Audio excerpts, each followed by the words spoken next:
Nasa linya natin, Marikina 2nd District Representative Miro Kimbo, ang chairperson ng House Committee on Ways and Means. Congressman Kimbo, magandang umaga, si Joel Siweng po ito. Magandang umaga po. Magandang umaga. Magandang umaga, Joel. Magandang umaga, Weng. Opo, Kong, may hakbang na po ang Pangulong Bongbong Marcos. Tinanggal na po yung excise tax sa LPG, tinanggal na rin po yung excise tax sa kerosene. Pero yung Diesel? panggatong na ginagamit po talaga ng mas nakararami, hindi pa po tinatanggal at parang ang indikasyon ay mukhang hindi tatanggalin dahil ang ating mga press release na tinatanggap pag-aaralan at pinag-aaralan pa raw. Kayo ba'y nakukulangan doon sa mga habang na ginagawa po ng gobyerno po ngayon?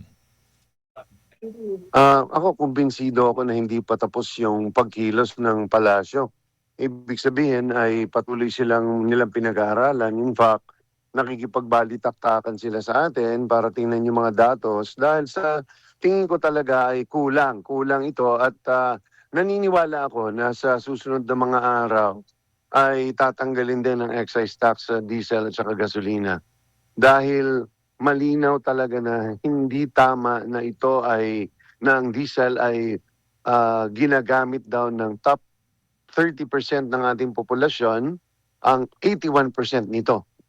Hindi talaga divorce talaga siya from reality. Dahil unang-una, sabi ko nga po sa Department of Finance, sabi ko paano niyong sasabihin na ang diesel ay ginagamit ng mga mayayaman? Huwag na tayong lumayo. Noong 2017, pinasa natin ang train, magkaiba ang gasolina at saka ang diesel. Ang gasolina ay 10 piso at ang diesel ay 6 na piso. Bakit magkaiba? Mas malaki ang gasolina dahil sabi nila sa atin ng Department of Finance, dahil ang diesel mas mababa dahil kawawa ang mga mahihirap dahil ang gumagamit ng diesel mas mga mahihirap na tao. Kaya nga mas mababa That's why the tax is progressive. Ibig sabihin, 10 pesos ang unleaded, 6 pesos lang ang diesel because sa computation nila in 2017, mas ginagamit ng mga mahihirap. Paano nagbago? Okay. Sa 8 taon. So in short, mali ang datos. Mali talaga sa kahit ano pagtingin namin. At hindi nila isinama yung paggamit ng public transport sector, pati ng manufacturing, pati ng food delivery. 40% po ng buong diesel ang gumagamit po ay itong mga ito. Yan din po ay makakaapekto ng mga presyo ng bilihin. Pinagtataka nga po namin dito kung bakit patuloy na ginagamit po yung palusot na yun na ginagamit daw po ng mga mayayaman. Pagpalagay na po natin makikinabang sila rito, ilan lang naman po sila. Ang Konti lubos lang na makikinabang dito ay ang mas nakararami mga Pilipino dahil ito po talaga ang ginagamit na gatong. Pero sinasabi ninyo, you expect in the next few days ay tatanggalin na po yung buwis, yung excise tax sa diesel, pati gasolina. Tama ho ba, Congressman? Yes po, dahil sa diesel po at saka sa gasolina, ay mas nakararami po talaga ang gumagamit dyan ay ang mga mahihirap. So, wag na tayo lumayo. Joel, ang bumibili ng diesel na sasakyan ay ang isang middle class. Kung bibili ka man ng diesel, binibili mo yan sa totoo lang, nagtitipid ka. Opo. Kung ikaw pa pipiliin, ang bumibili ng crudo o kaya yung unleaded, ay ang mga pinakamayayaman dahil wala silang pakialam sa sasakyan. Yan ang katotohanan. Bibili ka lang ng diesel dahil alam mo mas makakatipid ka in the long run dahil ang 1 litro ng diesel mas tumatakbo ng 20% longer. Sa mayaman, hindi nila pinapansin yan. Meron ding argumento kasi Congressman Kimbo na ang ehekutibo na hindi pwedeng tanggalin lahat ng buwis kagaya ng buong excise tax plus yung VAT kasi kailangan ng pambigay ng ayuda. Tama naman tayo dyan. Kaya nga, sabi ko, dapat panandalian lang. Ibig sabihin, 2-3 buwan hanggang mag-stabilize ito. Dahil hindi natin alam kailan siya magbababa. Bakit? Dahil dependent tayo sa Amerika, sa Israel at Iran. So, hindi natin alam. Next week, magkaayusan na, babalik at bababa na uli. Tuluyan. At nakikita natin, tuwing may kasunduan, immediate ang pagbaba ng presyo. Pero in the meantime, ito yung pinaka-effective, mabilis at direkta sa tao, yung immediate na pagtanggal talaga ng excise tax. More importantly, tama naman talaga yung pagbigay ng ayuda. Opo. Na yan ang pinaka-effective. Kolektahin mo, ibigay mo. But we have seen that right now, we don't have a very effective distribution system. Mhm. Kita natin sa TNDS, lista-listahan na yan. Hindi malinaw ang mga listahan. So habang inaayos natin yan, bigyan natin directly yung taong gumagamit ng gasolina. Mm-mm. Where is it best? Doon mismo sa pump. Wala ka ng pag-uusapan kung yung tao ba ay nangangailangan o hindi. Direkta, matatanggap niya, hindi niya babayaran yung excise tax. Tsaka pati middle class makikinabang. Naman, oo. Di ba? Hindi nila iintindihan Tama. na middle class Tama. dyan. Okay. Mm. At dagdag ko rin dyan, Sige Joel Weng, is yung tinatawag nila na top 30%, Mm. in reality, based on the Family Income Expenditure Survey, ang top 10% ay 70,000 monthly ang sweldo. Yung second, yung top 20 hanggang 11%, yan ay 54,000.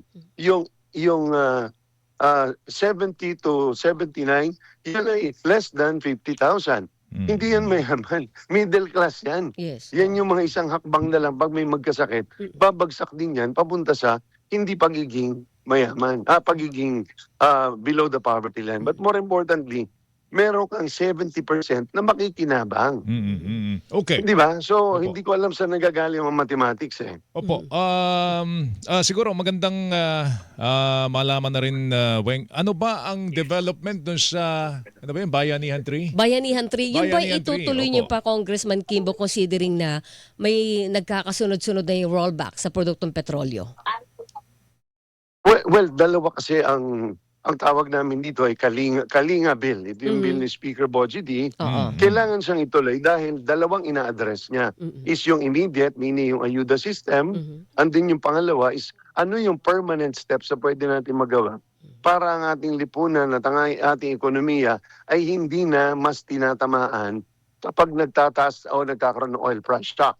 In short, electrification of the public utility transport system. Wala pang 1% ay electric, babaguhin natin yan, magbibigay ng insentibo para ito ay magkaroon ng at least 40% electricity mix in the next 8 years.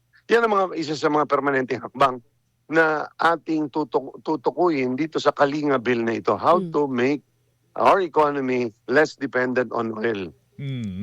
Okay. Pero ayun, malaking maganda yun. shift yun kung sakali, Congressman Kimbo, at bukod doon sa madaling bili ka, di ba? Pero yung whole system natin ng transportasyon ay akma na po ba doon? Well, yun ang kailangan ibigay ng mga insentibo, meaning ng kaliwang kamay ng incentive at kanang kamay, siguraduhin na hindi madi-displace yung ating mga transportation sector workers. Nagagawa ng ating mga kalapit bansa dito sa ASEAN. So, walang dahilan para hindi natin ito magampanan din. Ganda hong trabaho yun. Kasi kailan pa ba natin sisimulan to Kung hindi ngayon. Hindi ngayon. Oo. So magandang masimulan na po unti-unti. Ongoing na po ito ngayon, ongoing na po at nagbabalangkas na po yung 13 komite na at bago po kami mag-break ngayon para sa first week of June para sa State of the Nation, ay ini-expect na po namin ito na masosolve, may finalize. Okay. Isa ba sa mga features ng Kalinga Bill, Congressman Kimbo, ay yung siguro wag mo muna nating pagbayarin ng mga monthly amortization kasi dati sa Bayanihan Bill, di ba? O Law. Bayanihan Law, Weng, kasama yan eh. Isa ba sa mga features to? Itong ating tinatrabahong batas dyan po sa Kongreso.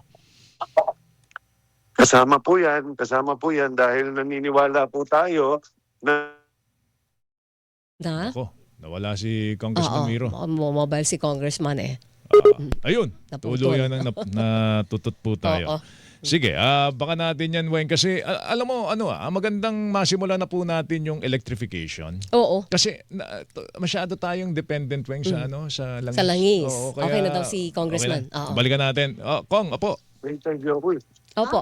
Kong, live na po kayo. Yes po, yes po. Opo. Kasama raw Sorry kamo. po.